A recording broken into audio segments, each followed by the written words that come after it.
Shalom smart people, anugerah terbesar kita bisa ketemu lagi saat ini di part ketiga dari tema yang saya angkat, yaitu keadaan di akhir zaman.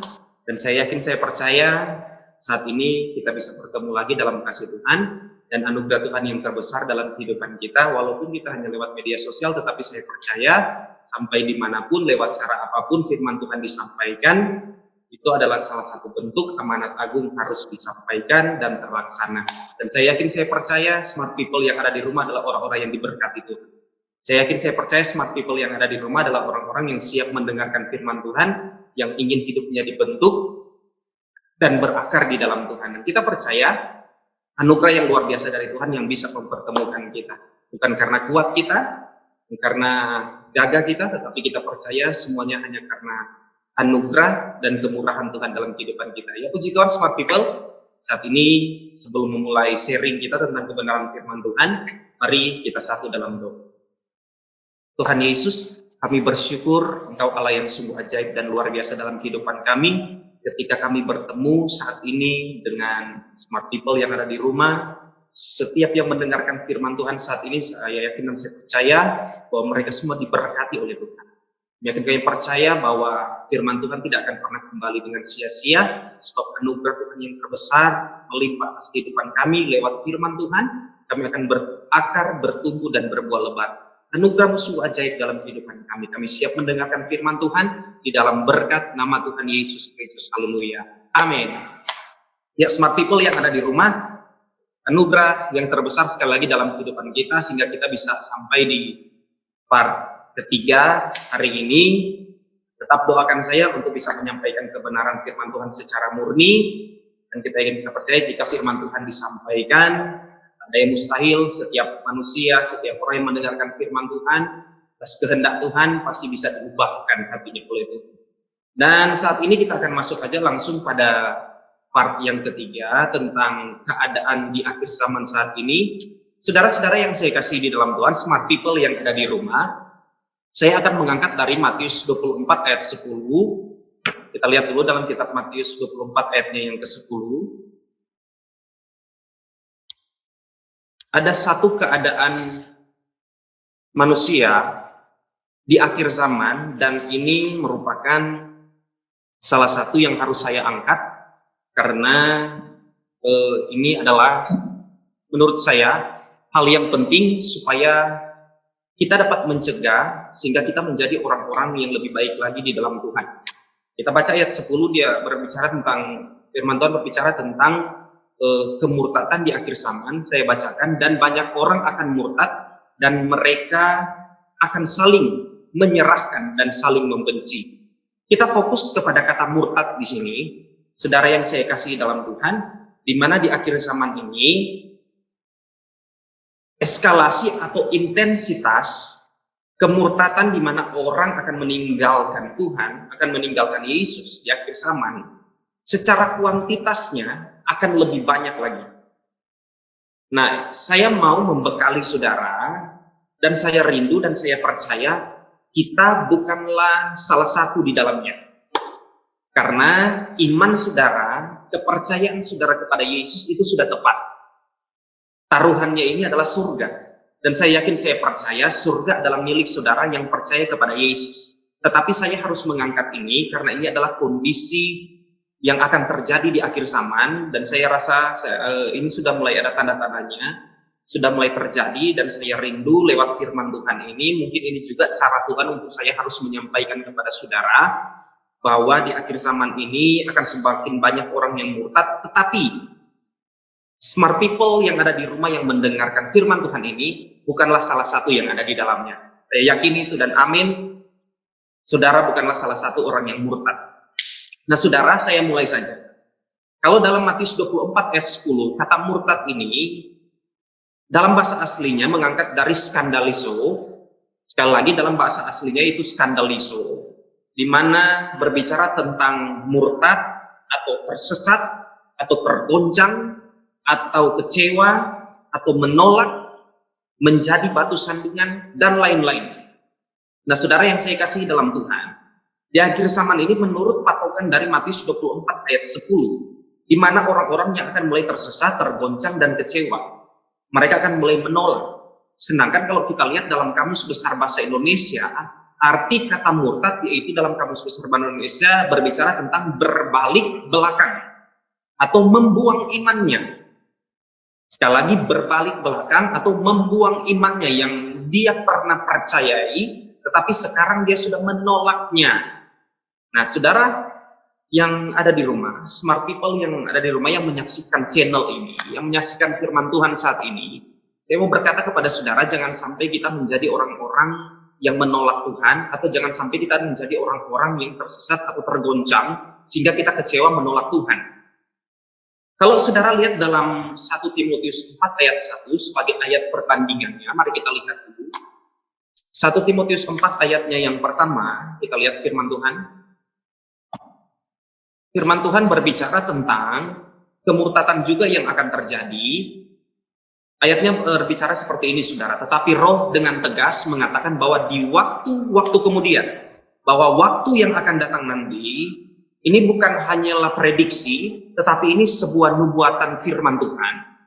Yaitu di mana pada waktu-waktu yang akan datang nanti, ada orang yang akan murtad, lalu mengikuti roh-roh penyesat, dan ajaran-ajaran setan-setan. Nah, saudara, kenapa sangat penting saya harus mengangkat ini pada bagian yang ketiga? Karena ini adalah hal yang sangat sentral. Kepercayaan ini adalah hal yang sangat utama. Sehingga, kenapa ada orang Kristen yang bisa meninggalkan Yesus dari kepercayaannya? Saya mengangkat ini sebagai satu bekal kepada kita, setidak-tidaknya saya bisa memagari orang-orang yang percaya supaya kita tetap kuat di dalam Tuhan, supaya kita tetap mengikuti atau kita tetap mempercayai Yesus yaitu sumber kehidupan itu sendiri. Nah, saudara yang saya kasih dalam Tuhan, kalau dalam 1 Timotius 4 ayat yang pertama, kata murtad ini dalam bahasa aslinya memakai kata apistemi. Dari kata apistemi ini berarti mundur atau meninggalkan. Sekali lagi, dari kata apistemi ini berarti mundur atau meninggalkan. Ada beberapa kata tambahan dari kata murtad yang ada di Matius 24 ayat 10 yang berarti skandaliso, yaitu tersesat dan tergoncang atau kecewa. Tetapi apistemi yang ada di 1 Timotius 4 ayat 1 ada kata yang ditambah lagi, yaitu berarti mundur atau meninggalkan. Nah, saudara, kemunduran rohani atau meninggalkan ini, meninggalkan Yesus yang sudah dipercayai, ini adalah keadaan-keadaan yang akan terjadi di akhir zaman. Nah, saudara yang saya kasih di dalam Tuhan, saya akan lebih lanjut lagi untuk menggali firman Tuhan ini supaya saudara bisa paham kenapa kita harus tetap percaya kepada Yesus, jangan sampai kita murtad atau jangan sampai kita meninggalkan Tuhan Yesus, karena ada faktor-faktor penyebab orang itu akan terjadi kemurtadan. Ada faktor-faktor penyebab orang itu akan murtad. Nah, saudara, saya akan mengangkat ini dari Lukas pasalnya yang ke-8 ayatnya yang ke-13 sebagai dasar firman Tuhan, faktor-faktor penyebab orang itu akan murtad. Sekali lagi, Lukas pasalnya yang ke-8 ayatnya yang ke-13. Lukas 8 ayatnya yang ke-13, firman Tuhan berbicara gini, saudara. Yang jatuh di tanah yang berbatu-batu itu ialah orang yang setelah mendengar firman itu menerimanya dengan gembira, tetapi mereka itu tidak berakar. Mereka percaya sebentar saja dan dalam masa pencobaan mereka murtad. Sekali lagi, yang jatuh di tanah yang berbatu-batu ialah orang yang setelah mendengarkan firman itu menerimanya dengan gembira, tetapi mereka itu tidak berakar, mereka percaya sebentar saja, dan dalam masa pencobaan mereka murtad. Nah, saudara yang saya kasih di dalam Tuhan, ternyata ada lagi salah satu kategori penyebab orang murtad di akhir zaman menurut Lukas pasal 8 ayatnya yang ke-13. Kenapa saya katakan seperti itu, saudara? Karena ini berbicara tentang benih yang jatuh. Firman Tuhan yang jatuh kepada orang percaya. Firman Tuhan yang jatuh kepada gereja masa kini. Benih yang jatuh. Ada yang mendengarkan firman Tuhan, tetapi Pada masa pencobaan mereka murtad. Kenapa? Kita akan lihat satu kata faktornya, yaitu berakar. Sekali lagi, berakar. Mereka tidak berakar. Sehingga apa? Pada masa pencobaan mereka murtad. Nah, faktor ini yang akan kita gali, yang akan kita belajar saat ini, saudara, sehingga ini menjadi patokan utama dalam kehidupan kita, supaya kita mengerti kebenaran firman Tuhan, sehingga di akhir zaman ini jangan sampai ada dari kita yang murtad. Nah, saya yakin, saya percaya ketika Tuhan Yesus datang ke dalam dunia ini untuk menyelamatkan kehidupan saudara dan saya, dia tidak main-main. Artinya keselamatan ini adalah keselamatan sekali untuk selama-lamanya. Oleh karena itu, ketika dia menebus saudara dan menebus hidup saya, maka wajib dalam kehidupan kita mempercayai dia sekali dan sampai selama-lamanya. Entah ada latar belakang apapun, entah ada masalah apapun yang terjadi dalam kehidupanmu, kepercayaan kita kepada Yesus benar-benar harus sekali sampai selama-lamanya. Sehingga sangat penting untuk kita bisa berakar di dalam Tuhan. Nah, faktor orang murtad, yaitu mereka tidak berakar menurut Lukas 8 ayat 13. Nah, saudara, yang saya mau kasih tahu kepada saudara, salah satu syarat agar pohon itu kuat pertumbuhannya, tidak tumbang, pertumbuhannya baik, dia dapat menghasilkan buah yang baik, maka pohon itu wajib harus berakar. Pohon itu bukan cuma berakar, tetapi pohon itu harus merambatkan akarnya jauh ke dalam sampai kepada sumber air. Atau dalam kitab Yeremia dia berkata tepi batang air. Nanti kita akan sampai ke sana. Saya mau kasih tahu kepada saudara, akar itu bukan cuma saja bertumbuh, tetapi dia harus merambat jauh ke dalam sampai menemukan sumber air. Nah, saudara yang saya kasih di dalam Tuhan, kenapa banyak orang murtad? Karena akar mereka tidak bertumbuh sampai pada sumber air. Saudara, jika pohon itu tingginya sekitar 20 meter, dan akarnya itu hanya merambat 1 meter, saya mau bertanya, apakah pohon itu akan tumbang oleh angin atau tidak? Otomatis, jika pohon tingginya 20 meter dan akarnya hanya merambat 1 meter ke dalam tanah, maka pohon itu tidak usah lagi kita kalkulasi secara matematika, pasti tumbang. Karena ketinggian pohon yang 20 meter tapi akarnya cuma 1 meter.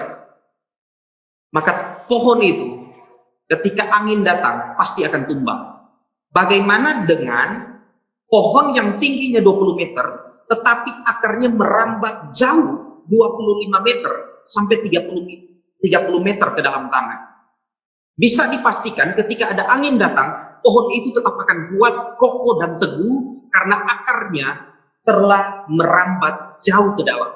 Nah, ini yang akan saya fokuskan. Karena akar ini berbicara tentang iman kepercayaan kita yang bukan hanya bertumbuh atau yang hanya berakar 1 meter saja, tetapi iman kita harus berakar dalam sampai menembus tanah itu sejauh mungkin mendapatkan sumber air kehidupan. Saudara yang saya kasih dalam Tuhan, dalam Efesus pasal 3 ayatnya yang ke-17, ini berbicara tentang akar kita yang harus merambat dalam, saudara. Efesus 3 ayatnya yang ke-17, firman Tuhan berbicara seperti ini, saudara. Kita lihat Efesus 3 ayat 17. Sehingga oleh imanmu, Kristus diam dalam hatimu, dan kamu berakar serta berdasar di dalam kasih. Sehingga oleh imanmu, Kristus diam di dalam hatimu. Oleh iman kita, Yesus ada dalam hati kita, tetapi bukan cuma ada dalam hati kita, akar kita ini harus merambat jauh. Menemukan jati diri kita dan menemukan siapa itu Yesus dalam kehidupan kita. Kita mengenal lebih jauh lagi siapa itu Yesus yang ada dalam hidup kita. Itu yang dimaksudkan di mana akar kita harus merambat. Kolose 2 ayat 7, mari kita lihat dulu dalam kitab Kolose 2 ayatnya yang ke-7. Kita lihat firman Tuhan dalam Kolose 2 ayat yang ke-7. Saudara, firman Tuhan berkata seperti ini, hendaklah kamu berakar di dalam Dia. Hendaklah kamu berakar di dalam Dia dan dibangun di atas Dia. Hendaklah kamu bertambah teguh dalam iman yang telah diajarkan kepadamu, dan hendaklah hatimu melimpah dengan syukur. Hendaklah kamu berakar di dalam Dia. Berarti berakar di dalam Dia ini sangat penting. Iman kita yang mencapai sumber air yaitu Yesus sendiri, yaitu sangat penting. Jangan sampai kita hanya mengenal Yesus pada permukaan saja, tetapi kita harus masuk lebih dalam lagi, mengenal Dia sebagai Tuhan dan Juru Selamat, mengenal apa mau Tuhan dalam hidup kita, apa tujuan hidup kita di dalam dunia ini, apa maksud Yesus menciptakan kita, bagaimana kita harus menyembah Dia dengan baik dan benar, bagaimana kita harus menyembah Yesus yang kita percayai, dan bagaimana kita harus tetap mempertahankan iman kita. Ini yang sangat penting, saudara. Karena banyak orang yang hanya mengenal Yesus pada permukaan saja, dan orang-orang ini yang akan cepat murtad. Karena ketika datang masa pencobaan, mereka akan tumbang. Nah, saudara, ada juga yang menjadi salah satu faktor kenapa tidak berakar menurut Lukas 8 ayat 13. Kita kembali pada ayat Lukas 8 ayatnya yang ke-13. Kenapa tidak berakar menurut Lukas 8 ayat 13? Karena benih itu jatuh di tanah yang ada batu-batunya. Sekali lagi, benih itu jatuh di tanah yang ada batu-batunya. Banyak orang akarnya tidak mampu menembus batu ini. Batu ini mengibaratkan tentang persoalan pencobaan dan lain-lain, saudara. Banyak orang tidak mampu akarnya menembus batu ini. Kekuatan mereka tidak mampu menembus karena mereka, tujuan mereka yang penting hanya kenal Yesus saja. Kami lahir dari rahimnya orang Kristen. It's okay, kami ke gereja karena orang tua kami Kristen. Mereka tidak mau lebih dalam lagi mengenal Yesus. Mereka tidak mau lebih lagi terhubung dengan Yesus. Sehingga ketika ada masalah sedikit saja, mereka mulai lemah, kecewa, dan mereka mulai meninggalkan Yesus. Padahal ini adalah faktor yang paling penting, di mana kita harus menembus batu itu. Nanti saya akan berbicara tentang ketika akar saudara sudah mampu menembus batu itu dan mencapai tepi batang air atau mencapai sumber air, apa yang akan terjadi dalam kehidupan saudara. Tetapi saya mau pastikan kepada saudara saat ini, saya tidak tahu apa persoalan dalam hidupmu, apa masalah dalam hidupmu, tetapi saya mau berkata kepadamu, akarmu harus menembus batu itu. Akarmu harus menembus batu supaya engkau mendapatkan air kehidupan. Nah, menurut dalam kitab Yohanes, saudara, sumber air dan air kehidupan itu ketika Yesus bertemu dengan perempuan Samaria, Yesus berkata, aku adalah air hidup, dalam kitab Yohanes. Dan percayalah, ketika Yesus berkata dia adalah air hidup ini adalah air hidup yang tidak pernah kering selama-lamanya. Sebab akar yang baik adalah akar yang harus menyerap oksigen dari dalam tanah. Akar yang baik adalah akar yang merambat jauh ke dalam, mencari tepi batang air, mencari sumber air untuk menyerap air supaya pohon itu bisa subur. Dan saya mau berkata, jika engkau mau kenal Yesus, kenal Dia lebih dalam lagi. Sebab Dia adalah sumber air kehidupan kita yang dapat membuat hidup kita dapat bertumbuh baik dan dapat berbuah lebat. Sehingga kita dapat mengerti bahwa dalam kehidupan kita ternyata bukan hanya sampai pada dasarnya saja mengenal Yesus, tapi kita harus merambatkan akar kita lebih dalam lagi mengenal Yesus sebagai Tuhan dan Juru Selamat, supaya kita tidak mengalami masa kemurtatan dalam kehidupan kita, dan jauhkan dalam nama Yesus. Karena saya yakin, saya percaya setiap saudara yang mendengarkan firman Tuhan saat ini, saudara bukanlah kategori orang-orang yang murtad. Amin. Dan saudara yang saya kasih di dalam Tuhan, batu yang berbicara tentang pencobaan, batu yang berbicara tentang masalah, sehingga banyak orang yang gagal menembus batu ini disebabkan orang-orang itu lemah duluan. Orang-orang itu tidak teguh duluan, sehingga mereka mudah putus asa, tidak mau berproses di dalam Tuhan, tidak mau lebih dalam lagi di dalam Tuhan. Faktornya, saudara, penyebabnya, banyak orang Kristen yang salah mengenal Yesus. Di akhir zaman ini, banyak orang Kristen yang salah mengenal Yesus. Mereka mengenal Yesus hanya pada permukaan saja, sehingga apa? Yang hanya mau mengenal Yesus dari sisi dia memberkati kita. Yang hanya mengenal Yesus dari sisi dia menyembuhkan kita. Dia pembuat mujizat dan lain-lain. Kita tidak mau mengenal Yesus dari sisi di mana dia berkata kepada kita, pikulah salib dan sangkallah diri kita. Banyak orang hanya mengenal Yesus di mana dia hanyalah sebagai tabib. Dia adalah Allah yang mampu memberkati, sehingga ketika datang persoalan, ketika datang proses dalam kehidupan keluarganya, datang dalam kehidupan pribadinya, dia mulai cepat meninggalkan Yesus. Sedangkan Yesus berkata dalam Matius 16 ayatnya yang ke-24, kalau mengikuti Yesus, kita harus sangkal diri dan pikul salib. Sekali lagi Matius 16 ayat 24, kita lihat dulu ayat ini. Lalu Yesus berkata kepada murid-muridnya, setiap orang yang mau mengikut aku, ia harus menyangkal dirinya dan memikul salibnya dan mengikut aku. Saya akan bawa saudara untuk mengenal Yesus pada dua sisi kehidupan. Di mana benar Yesus itu adalah pembuat mujizat, di mana benar Yesus menyembuhkan, benar Yesus memberkati. Tetapi kebanyakan orang hanya mau pada sisi ini. Kebanyakan orang hanya mau pada sisi berkat, sisi menyembuhkan, sisi mujizat. Sehingga banyak kali orang hanya mencari Yesus karena mujizat, karena kesembuhan, karena berkat. Mereka tidak mau mencari sumber pembuat mujizat itu. Mereka tidak mau mencari sumber berkatnya. Mereka tidak mau mencari sumber penyembuhnya.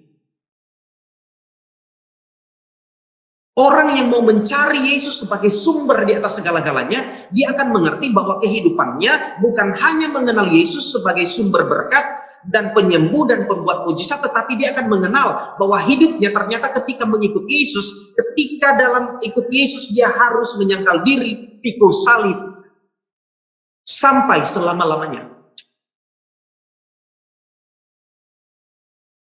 Ada dua sisi yang harus kita perlihatkan saat ini, saudara. Sehingga saudara menjadi jemaat-jemaat Tuhan yang murni. Sehingga saudara menjadi orang-orang Kristen yang murni di dalam Tuhan. Mengenal Tuhan itu jangan hanya dalam satu pihak saja, dalam satu sisi Yesus. Tetapi kita harus mengenal semua sisi yang Yesus mau dalam kehidupan kita. Saudara, ada banyak orang yang tidak mau mengenal Yesus pada sisi memikul salib dan menyangkal diri. Sehingga mengalami masalah yang besar. Sakit tidak disembuhkan. Mereka mulai berkata, mana Yesus yang saya sembah selama ini? Mana Yesus yang mampu memulihkan keadaan menurut Alkitab? Ketika datang penyakit dalam kehidupan mereka, mereka mulai berteriak mengeluh kepada Yesus. Katanya Yesus adalah Tuhan yang besar. Saya mau kesaksian bahwa ada seseorang yang bersaksi pada saya, dia bilang, Pak Pendeta, sebelum saya kenal Yesus, saya punya harta yang berlimpah. Tetapi ketika saya kenal Yesus, kok seakan-akan harta saya semakin habis ya. Kira-kira gimana nih Pak Pendeta? Jawaban saya simple. Berarti saudara selama ini salah mengenal Yesus. Saudara hanya mau mengenal Yesus pada sisi berkatnya saja. Sedangkan bukan hanya sisi berkat yang Yesus mau dalam kehidupan kita. Yang Yesus mau dalam kehidupan kita adalah sisi prosesnya. Saudara ingat hal ini. Daripada mau menyembuhkan saudara, Yesus lebih pengen menyembuhkan karakter kita. Daripada ketika dia mau menyembuhkan sakitmu, Yesus lebih pengen terlebih dahulu memperbaiki karakter kita. Supaya kita belajar mengenal Yesus, berakar di dalam Yesus. Akar kita ini adalah akar yang benar. Akar kita ini adalah akar yang menembus batu sehingga sampai kepada sumber air yang benar. Dan akar kita ini merambatnya dengan cara yang benar. Tetapi saya percaya ada kekuatan dalam kehidupan saudara. Saudaraku, Yesus juga memperingati dalam Matius pasal yang ke-11 ayatnya yang ke-6. Dia berbicara tentang berbahagialah orang yang tidak menjadi kecewa terhadap Yesus. Matius 11 ayat 6 berbicara tentang dan berbahagialah orang yang tidak menjadi kecewa dan menolak aku. Kenapa Yesus mengatakan seperti ini? Mengantisipasi orang-orang yang mau mengenal Yesus dari sisi berkat. Mengantisipasi orang-orang yang datang mengenal Yesus dari sisi mujizat. Sehingga saudara jangan heran ketika ada 5.000 orang yang datang kepada Yesus. Mereka hanya mencari mujizat. Ketika Yesus membuat mujizat, 5.000 orang plus laki-laki atau juga anak-anak yang ditaksir sekitar 10.000 lebih sampai 15.000. Ketika menerima mujizat, ketika Yesus bertolak ke seberang, Yesus melihat ke belakang, mana mereka yang tadinya aku beri makan, yang dari 5 roti dan 2 ikan, ada lebihan 12 bakul. Mana mereka? Ternyata mereka tidak mau mengikut Yesus sebagai sumber, tetapi mereka hanya mau melihat Yesus sebagai mujizatnya aja. Mujizat yang harus mereka cari pada Yesus. Mereka tidak mau melihat bahwa dia adalah sumber mujizatnya itu. Nah, inilah yang terjadi di akhir zaman ini, sehingga orang-orang akan murtad karena mereka salah mengenal Yesus. Akar mereka tidak jauh. Saudara, ada kisah dalam Alkitab yang membuat hati saya diberkati atau membuat hidup saya diberkati ketika membaca kisah ini dan membaca tokoh Alkitab ini. Dalam kitab Ayub pasalnya yang pasal 29 ayatnya yang ke-19, kita lihat dulu firman Tuhan ini. Ayub 29 ayatnya yang ke-19. Apa yang terjadi pada kehidupan Ayub? Sekali lagi, Ayub 29 ayat 19. Ayub berkata, akarku mencapai air dan embun bermalam di atas ranting-rantingku. Sekali lagi, akarku mencapai air. Kenapa Ayub berani berbicara akarnya sudah mencapai air? Karena saudara, kalau saudara lihat dalam pasal 1, pasal 2, pasal 3, keadaan Ayub bukanlah keadaan yang menggembirakan, tetapi keadaan Ayub adalah keadaan yang diproses Tuhan. Sebab ketika Tuhan berkata dia adalah orang yang saleh, maka Tuhan mau menguji dia. Dan saudara, kalau saudara yang tahu kisah Ayub, mungkin dari antara kita belum ada kisah yang sama seperti kisah Ayub, di mana harta bendanya harus habis. Orang yang saleh tapi harta bendanya harus habis. Bukan cuma harta bendanya harus habis, tetapi anak-anaknya mati. Bukan cuma anak-anaknya mati, di pasal 2, pasal 3, Ayub terkena penyakit, sehingga istrinya berkata kepada Ayub, kutukilah Tuhanmu. Engkau adalah orang yang saleh. Masa Tuhan yang engkau sembah membuat engkau seperti ini? Saudara bisa bayangkan yang terjadi dalam kehidupan Ayub. Mulai dari situ, akar Ayub merambat jauh ke dalam sampai dia menemukan air itu. Sehingga Ayub pasal 29 ayat 19 berkata, akarku mencapai air.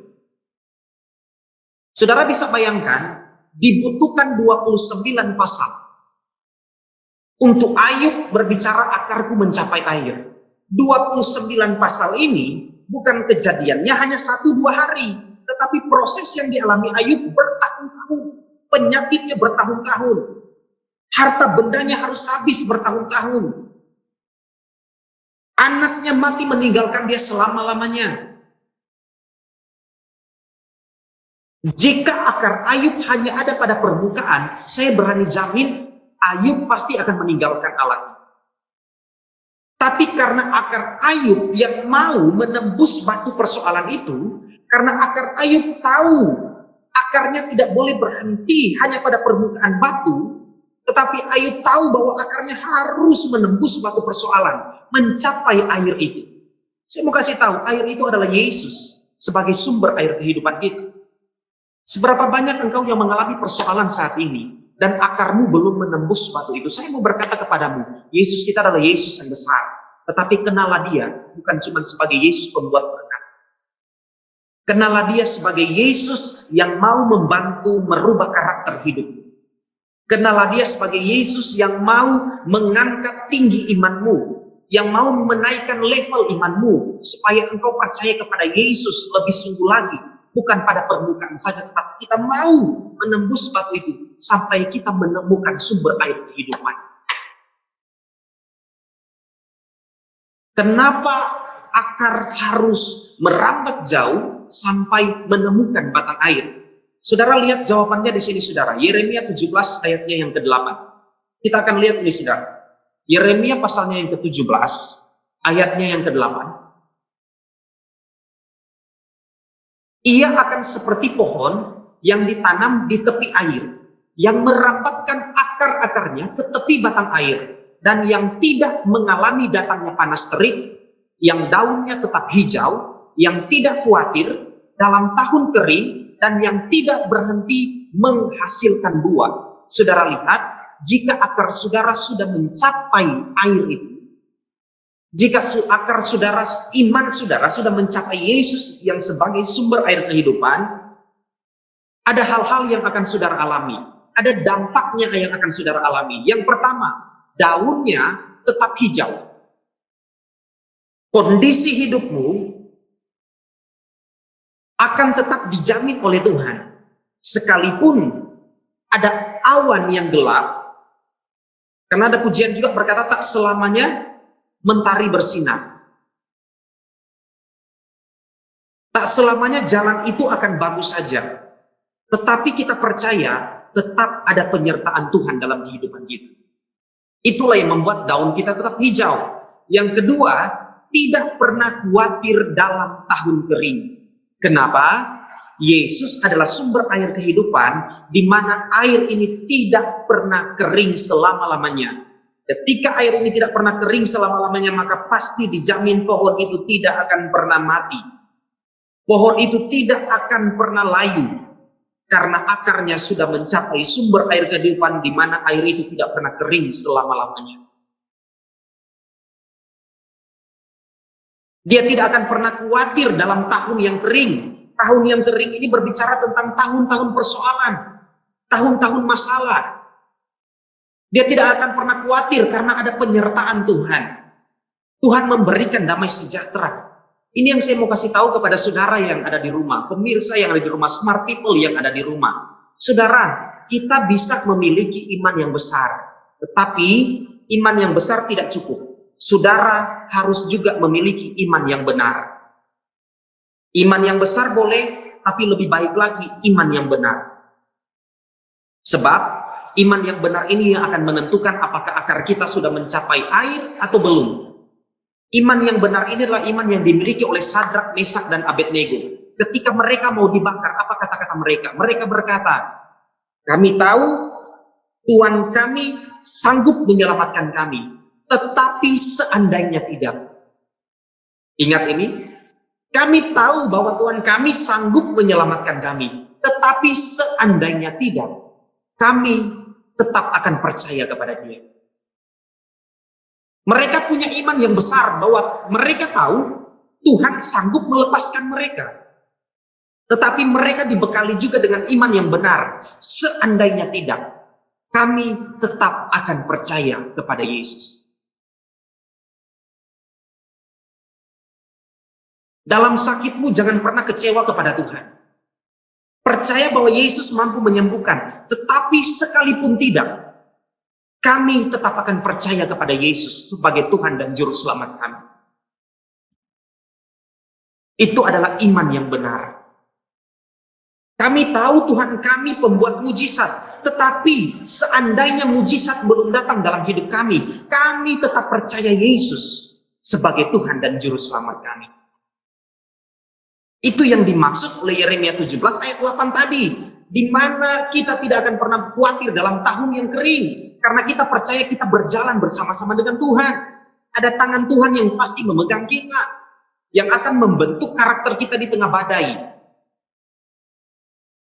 yang akan membawa kita selalu mengerti tentang arti mengenal Yesus dengan baik.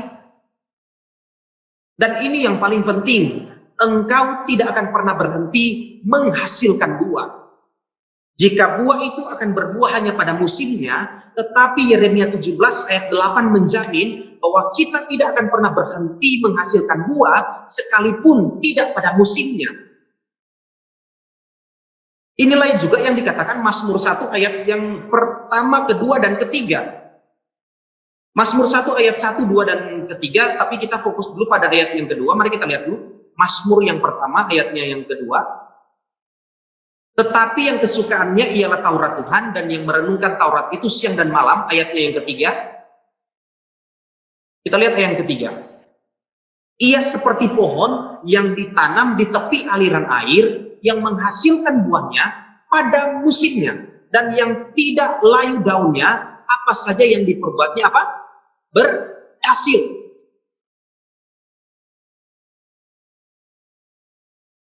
Apa saja yang diperbuatnya berhasil, karena apa? Pohon ini ditanam di tepi aliran air yang merambatkan akhirnya sampai mencapai sumber air itu. Dan dijamin buahnya itu akan tetap terus berbuah. Nah, buah yang terus berbuah ini apa? Saudara mau tahu, buah yang tetap terus berbuah ini bukan cuma dirasakan hidupmu, maka buah ini juga akan berdampak bagi orang lain yang mengenal engkau, atau orang lain yang melihat engkau.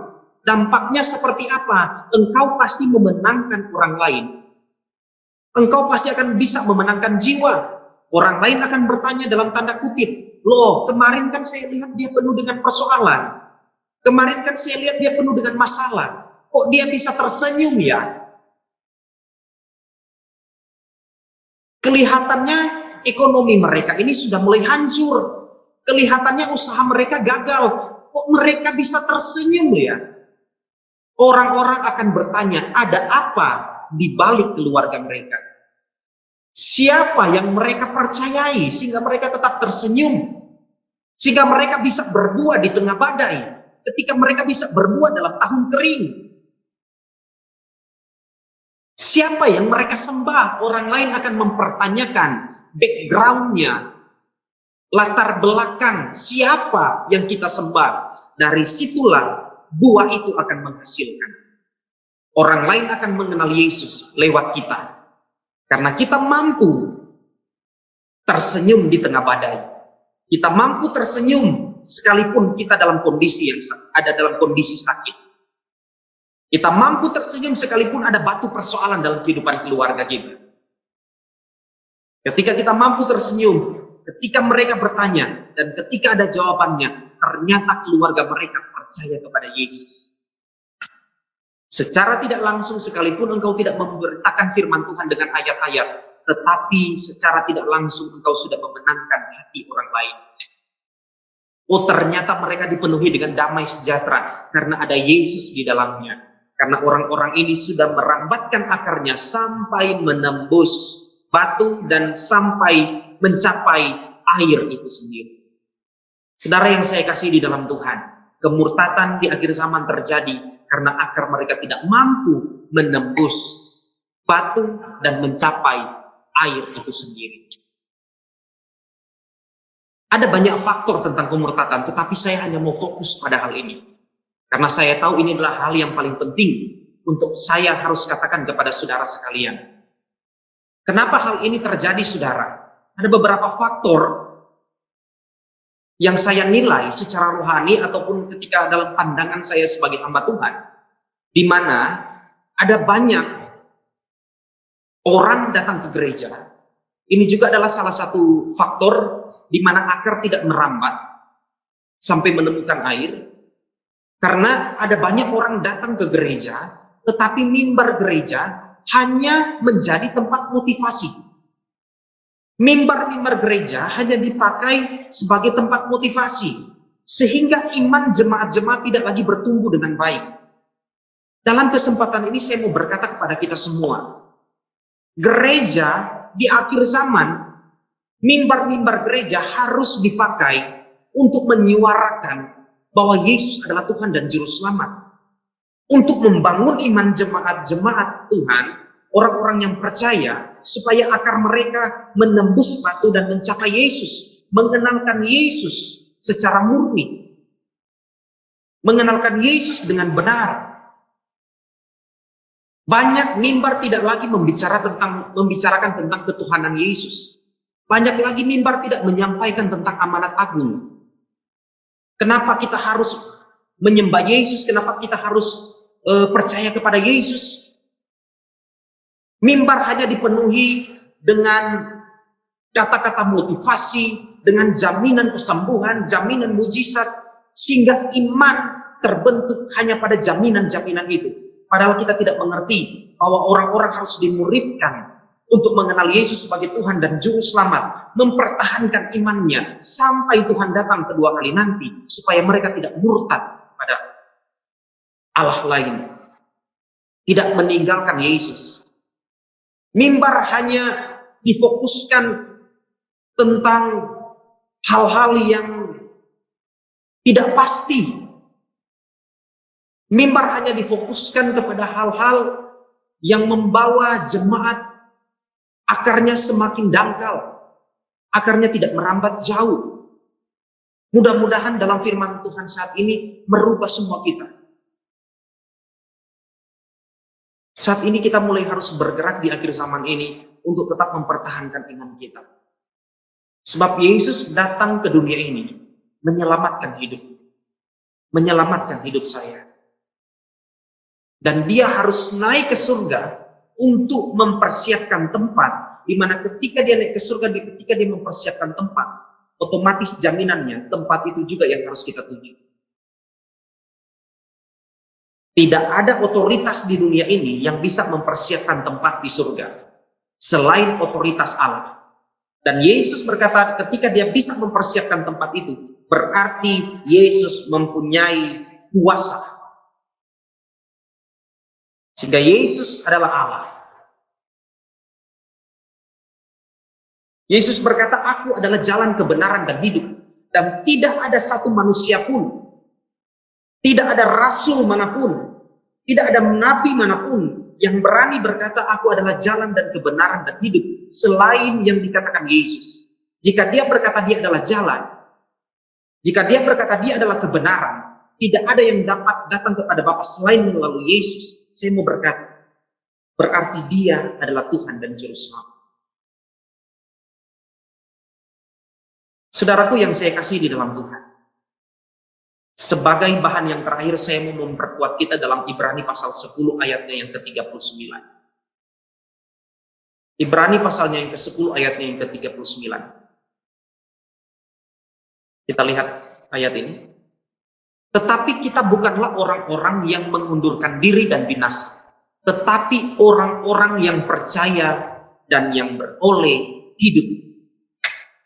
Kita bukanlah orang-orang yang mengundurkan diri dan binasa. Kita bukanlah orang-orang yang akan murtad, tetapi kita adalah orang-orang yang akan percaya dan beroleh hidup. Smart people yang ada di rumah. Lewat firman Tuhan saat ini, saya membekali kita semua bahwa kita adalah orang-orang yang akan beroleh hidup.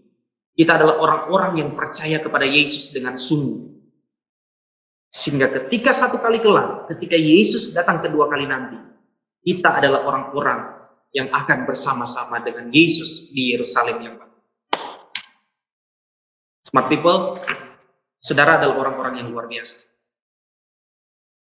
Dan saat ini saya mau berkata, jika kondisi dunia sudah menunjukkan tanda-tanda kedatangan Yesus, eskalasi akan semakin tinggi, kuantitas orang-orang yang meninggalkan Yesus akan semakin tinggi.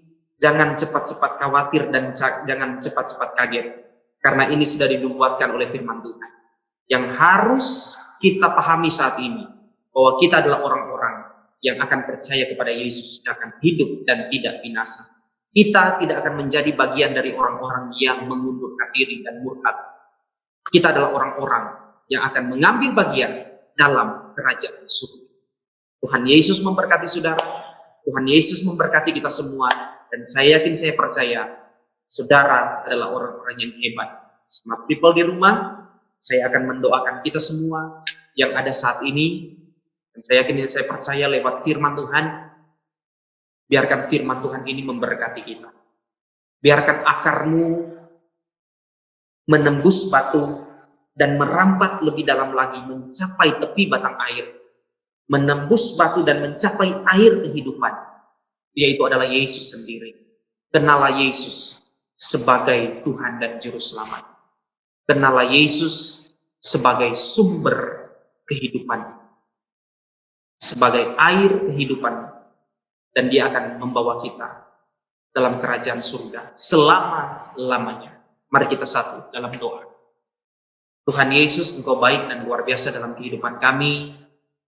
Pada hari ini, hamba berdoa bagi smart people yang ada di rumah, ketika mereka ada dalam masalah, di mana akar mereka belum bisa menembus batu itu. Tuhan, Roh Kudus-Mu akan membantu smart people yang ada di rumah. Karakter mereka akan semakin dipulihkan Tuhan. Karakter mereka akan semakin dibentuk Tuhan. Sehingga mereka mampu menembus persoalan itu. Mereka tidak akan pernah kecewa kepada Yesus.